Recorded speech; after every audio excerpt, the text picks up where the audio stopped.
حیا سب کے لیے، لیکن عورت کے لیے ذرا زیادہ، اور ذرا زیادہ کی تشریح میں مثلا اس واقعے سے کرتا ہوں. واقعہ بہت مشہور ہے. مسئلہ یہی ہے کہ غیر مشہور واقعہ پڑھو تو لوگوں کو اعتراض ہے کہ نئی بات سنی، مشہور واقعہ پڑھو تو بہت سن لیا. البتہ کل بہت ہی چھوٹے بچے نے، پتہ نہیں کیسے، یہ جو بچہ ہے نا اس سے بھی آدھا، اس بچے نے آ کے کہا کہ مولانا بہت اچھا آپ پڑھتے ہیں، بہت پسند آ رہی ہے مجلس، اور یہ کہ لیکن کچھ چیزیں آپ پوری نہیں پڑھتے، پوری پڑھ دیا کریں. تو اس کی تو عمر بھی بتا رہی تھی کہ شاید وہ 2011 کا ماڈل لگ رہا تھا بچہ، اللہ اس کو سلامت رکھے، دنیا آخرت کی ساری خوشیاں دے. وہ کہہ رہا کہ جی آپ تو واقعہ پڑھ دیتے کہ میں نے 10 سال پہلے پڑھا تھا، 10 سال پہلے تو میں پیدا بھی نہیں ہوا تھا. یہ جملہ اس نے نہیں کہا لیکن مفہوم یہی تھا. تو دونوں کے بیچ بیچ میں چلنے کا ایک ہی طریقہ ہے کہ اختصار بھی نہیں اور تفصیل بھی نہیں. بلم باور، بزرگ حضرات ذرا سا سانس لے لیں اور یہ کہ تھوڑی ایک آدھ جو ہے نیپ لے لیں. بلم باور یہ واحد آدمی ہے جس کے لیے قرآن میں ایک ایسا لفظ آیا، قرآن میں اس کے لیے ایک ایسا لفظ آیا جو اسلام عام حالات میں کسی کے لیے پسند نہیں کیا. مثلہ کا مثل الکلب، کہا کہ اس کی مثال تو کتے جیسی. یہ لفظ قرآن میں اسی انداز سے آیا سورہ اعراف میں، بلم باور. لیکن بلم باور کا واقعہ پڑھنے کا کوئی فائدہ نہیں. فائدے تو ہیں لیکن مشہور واقعہ اس لیے فائدہ نہیں. اس کا بتایا ہوا گر، اس کا بتایا ہوا اصول جو اس نے اپنا ایکسپرٹ اوپینین دیا. بڑی اہمیت ہوتی ہے ایکسپرٹ اوپینین کی. جو ساری زندگی ایک وکٹ نہ لے سکے، جب وہ جا کے بیٹھتے ہیں وہاں پہ اور اپنا اوپینین دیتے ہیں، بالر اس طرح سے نہیں، اس طرح سے اگر بالنگ کرتا تو اتنی ساری وکٹیں لے لیتا. تو آپ تو بھی تو ساری زندگی کھیل کے آئے ہیں نا، تو آپ نے کتنی وکٹیں لی؟ خیر، تو خلاصہ یہ کہ ایکسپرٹ اوپینین کی ایک اہمیت ہوتی ہے جو صحیح معنوں میں ایکسپرٹ ہو.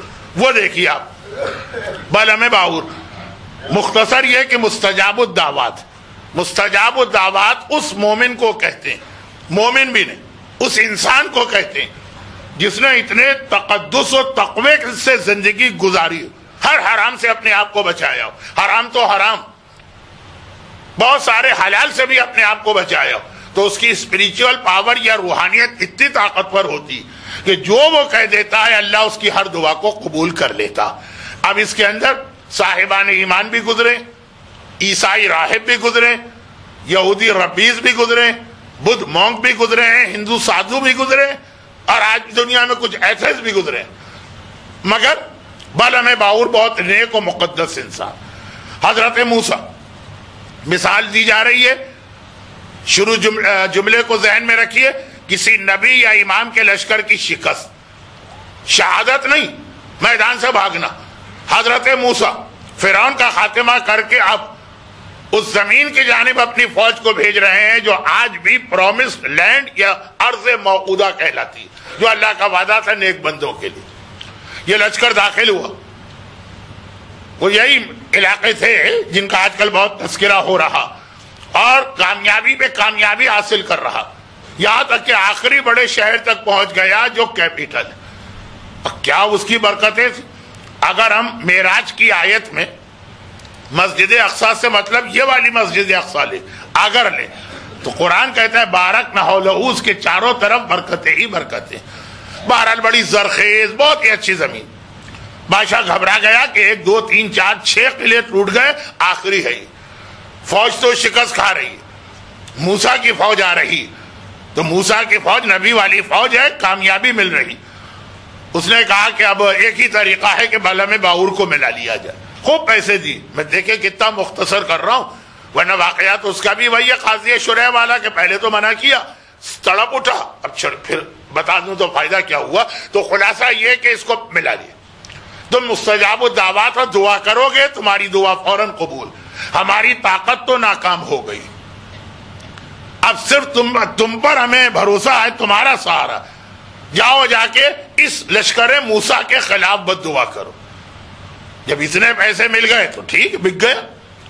اور وہ چلا، پہاڑ کے قریب پہنچا، پہاڑ کی چوٹی پہ جا کے دعا کرنا، گدھا رک گیا اور ایک مرتبہ آگے بڑھنے سے انکار کیا. اس نے مارا مارا مارا، اتنا کہ گدھا بول اٹھا، کیا ہے بلم باور، اللہ نے تجھے اتنا بڑا رتبہ دیا ہے دولت دنیا کی خاطر اپنے رتبے کو خاک میں ملا رہا، نبی خدا کے خلاف بد دعا نہ کرنا ورنہ تیری یہ طاقت چھن جائے گی۔ کہا کہ تو بھی مجھے روکتا، اور مارا کہ وہ گدھا اس طرح مر گیا کہ ہم اس کو شہید بھی کہہ سکتے ہیں۔ یہ روایت میں 3 جانوروں کا خاص تذکرہ اور بعد میں 4 کا، لیکن چوتھا تو چونکہ ویسے بھی ذرا قابل احترام ہوتا، جو جنت میں یقیناً جائیں گے۔ کتا ذہن میں آ گیا آپ کے اصحاب کہف، ہاتھی شاید وہ بھی ذہن میں آ گیا، محمود ہاتھی جو ابرہہ جس پر بیٹھ کر آیا تھا اور جس نے اسی طرح مکے کی سرحد پر رک کر شہادت قبول کی، محمود یعنی ہاتھی کا نام، اور تیسرا پھر یہ بلم باور کا گدھا، اور چوتھا چونکہ وہ قابل احترام ہے تو بتانے کی ضرورت نہیں، وہ ویسے بھی بہت ہوں گے، وہ دمبا جو حضرت اسماعیل کے بدلے میں اس وقت آیا تھا۔ تو ہوں گے جنت میں یہ دمبے اور جتنے حلال جانور ہیں یہ ہوں گے۔ یہ 3 جانور ایسے ہیں جو ذرا کیٹیگری سے باہر ہیں۔ گھوڑے اور گدھے کے حلال حرام ہونے پہ بحث نہ کیجئے، گھڑی کی سوئیاں دیکھ لیجئے گا۔ خلاصہ یہ کہ یہ تو مر گیا لیکن پیسے لے چکا ہے، پہاڑ پہ گیا، ہاتھ اٹھایا اور کہا کہ خدا بندہ لشکر موسیٰ کو غارت کر دے۔ کہنا یہ چاہ زبان پہ آیا کہ ہمارے بادشاہ کے لشکر کو غارت کر دے، سلپ آف ٹنگ ہو گئے۔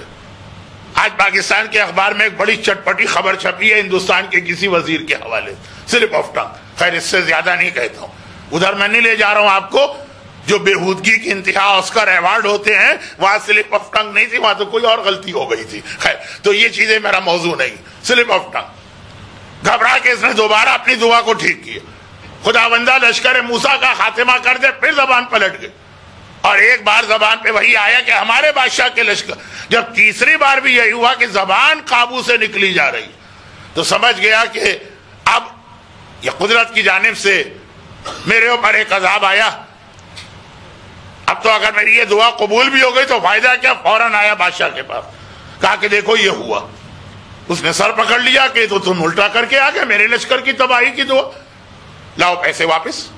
بھئی ایک ڈیل ہوئی ہے، ایک پارٹی نے اپنا وعدہ پورا نہیں کیا تو دوسرا کہے گا لاؤ میرا پیمنٹ واپس کرو۔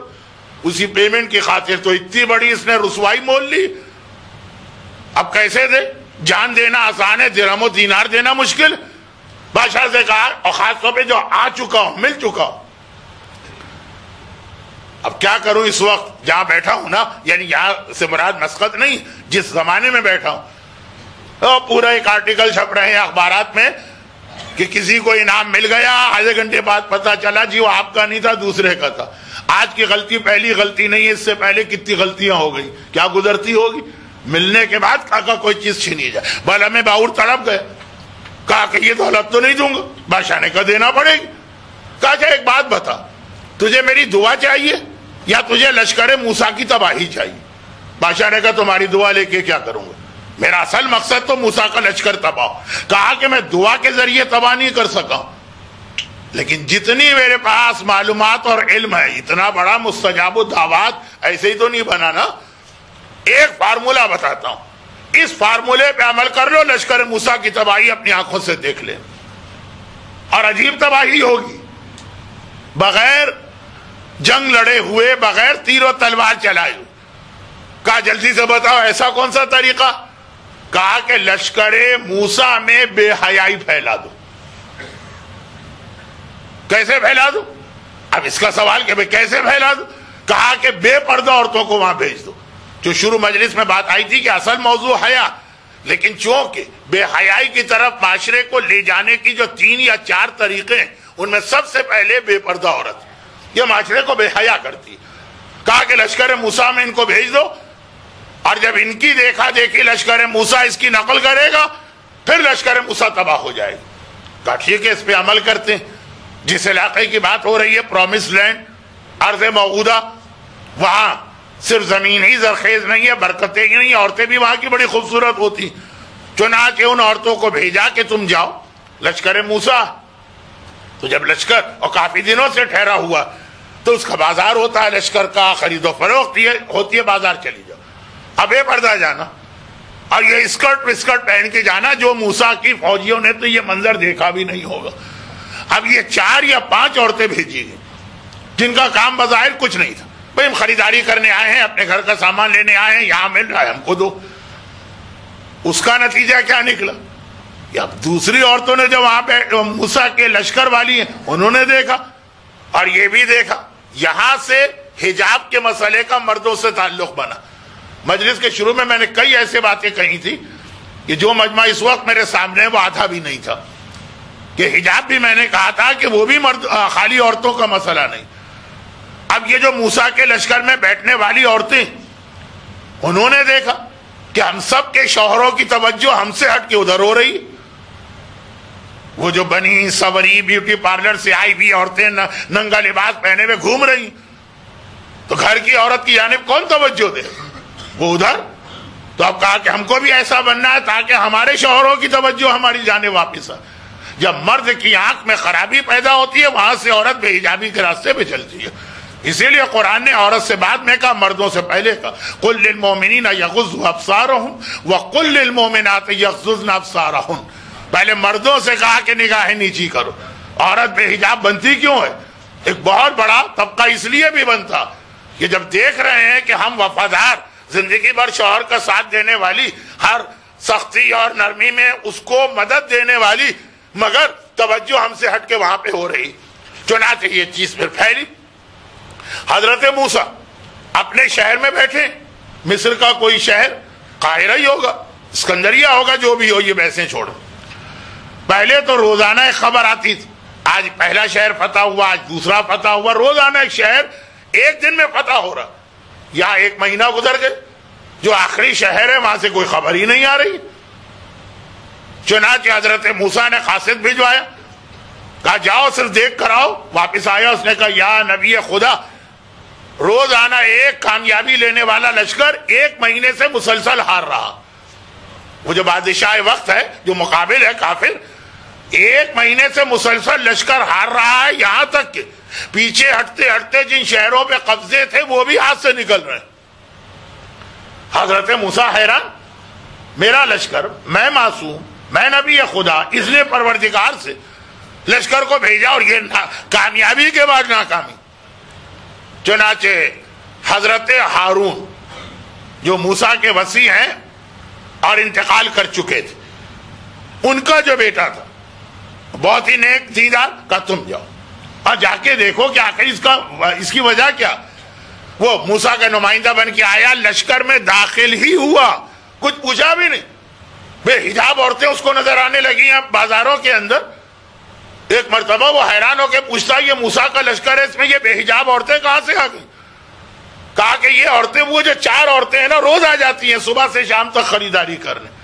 اچھا, اب عورتوں سے آپ پوچھ بھی نہیں سکتے کہ اتنی دیر تم نے شاپنگ سینٹر میں کیوں لگائی. مردوں کا تو ہے کہ بھائی ایک لسٹ لے کے گئے, لسٹ نہیں ہے ذہن میں, گئے چیز خریدی آ گئے. عورتوں کو کچھ نہ خریدنا ہو تب بھی 2 گھنٹے 3 گھنٹے تو کہیں گئے ہی نہیں. تو اب یہ ہے کہ یہ صبح سے شام آ جاتی, پورا دن گزارتی ہیں, آخر میں ایک آدھ چیز لے کے چلی جاتی ہے. کہا یہ تو ہمیں اپنے لشکر کی عورتیں نہیں لگ رہی. کہا کہ نہیں, یہ مقامی ہیں, بازار دیکھ کے آ گئے. کہا تم اسے مقامی اور بازار سمجھ رہے ہو؟ ان کا ایک ہی علاج ہے, تلوار نکالی اور 4 عورتوں کی گردن اڑا دی. کہا اب جا کے دیکھنا کہ کس انداز سے تمہیں کامیابی حاصل ہوتی. اور within 24 hours کنعان کا وہ شہر لشکر موسیٰ نے ایک مرتبہ اس پہ بھی غلبہ حاصل کر لیا.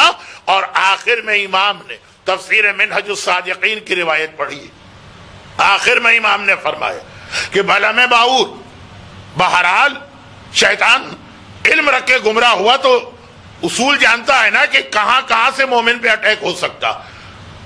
اور اسی طرح بلم باور گمراہ ہوا, لیکن صاحب ایمان و متقی ہونے کے بعد گمراہ ہوا.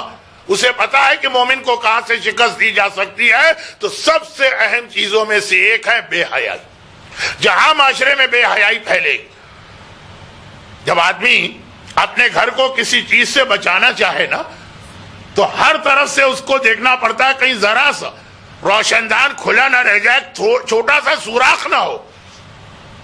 میرے اوپر یہ وقت گزرے, بہت پہلے کی بات, بہت زیادہ سردی تھی اور اس زمانے میں یہ سہولتیں نہیں تھی. جو ٹھنڈی ہوا آتی تھی کمرے میں, دروازے بند, کھڑکیاں بند, روشن دان بند. کہا کہ دروازے میں ایک چھوٹا سا سوراخ ہے, لیکن وہ ٹھنڈی سی ہوا جو اس میں سے آ کے بدن سے ٹکراتی ہے. تو اب یہ ہے کہ اسی طرح آپ کو مکھیاں مچھر روکنا, ذرا سی جگہ بھی نہ دیجئے ان کو کہ آ جائیں, یہ تو ہر آدمی جانتا. ذرا سا بھی موقع نہ دیجئے کہ شیطان جو آخری زمانے میں کبھی سفیانی کے نام سے آئے گا، کبھی دجال کے نام سے آئے گا، کبھی شیطان بن کے بھی آئے گا، یعنی آنا پڑے گا اسے آخر میں کھل کے، کہاں سے ہمارے اور آپ کے گھر میں نقب لگا کے داخل ہو سکتا ہے یا پینیٹریٹ کر سکتا، بے حیائی، یہ گھر میں کبھی نہیں آنے دینا ہے، اس کو ہر طرح سے روکنا۔ برحمتک یا ارحم الراحمین وصلی اللہ علی محمد وآلہ الطاہرین۔